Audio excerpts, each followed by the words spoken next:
ರಾಜ್ಯದ ಎಲ್ಲಾ ತಾಲೂಕು ಕೇಂದ್ರಗಳಲ್ಲಿ ಕೆಂಪೇಗೌಡರ ಜಯಂತಿ ಆಚರಿಸಲು 1 ಲಕ್ಷ ರೂಪಾಯಿ ಮತ್ತು ಪ್ರತಿ ವಿಧಾನಸಭಾ ಕ್ಷೇತ್ರದಲ್ಲಿ ಕೆಂಪೇಗೌಡರ ಬಗ್ಗೆ ವಿದ್ಯಾರ್ಥಿಗಳಿಗೆ ವಿಚಾರ ಸಂಕಿರಣ ಏರ್ಪಡಿಸಲು ಕ್ಷೇತ್ರ ಶಿಕ್ಷಣಾಧಿಕಾರಿಗಳಿಗೆ 1 ಲಕ್ಷ ರೂಪಾಯಿ ನೀಡಲಾಗುವುದು ಎಂದು ಉಪಮುಖ್ಯಮಂತ್ರಿ ಡಿಕೆ ಶಿವಕುಮಾರ್ ಹೇಳಿದ್ದಾರೆ.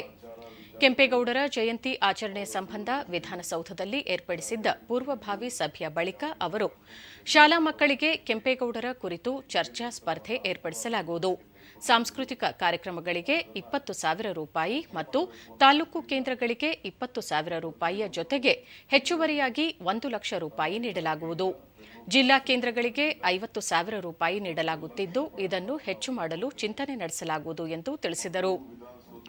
ನಾಡಪ್ರಭು ಕೆಂಪೇಗೌಡರ 515ನೇ ಜಯಂತ್ಯೋತ್ಸವವನ್ನು ಅರಮನೆ ಮೈದಾನ ಅಥವಾ ಹೊರಾಂಗಣ ಮೈದಾನದಲ್ಲಿ ಜೂನ್ 27ರಂದು ನಡೆಸಲು ತೀರ್ಮಾನಿಸಲಾಗಿದೆ.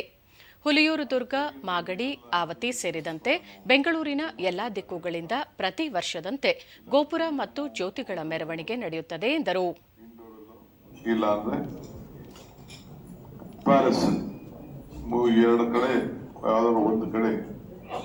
ಈ ವರ್ಷ 27ನೇ ತಾರೀಕು ಆಚರಣೆ ಮಾಡಲಿಕ್ಕೆ ತೀರ್ಮಾನವನ್ನು ಮಾಡ್ತೇವೆ. ಪ್ರತಿ ವರ್ಷ ಬಂದಂತೆ 6 ಕಡೆಯಿಂದ ಗೋಪುರಗಳು ಬರ್ತದೆ. ಹುಲಿಯೂರು ದುರ್ಗ, ಮಾಗಡಿ ಅಲ್ಲೂ ಕೂಡ ಅವಕಾಶ ಮಾಡಿಕೊಡ್ತೀವಿ.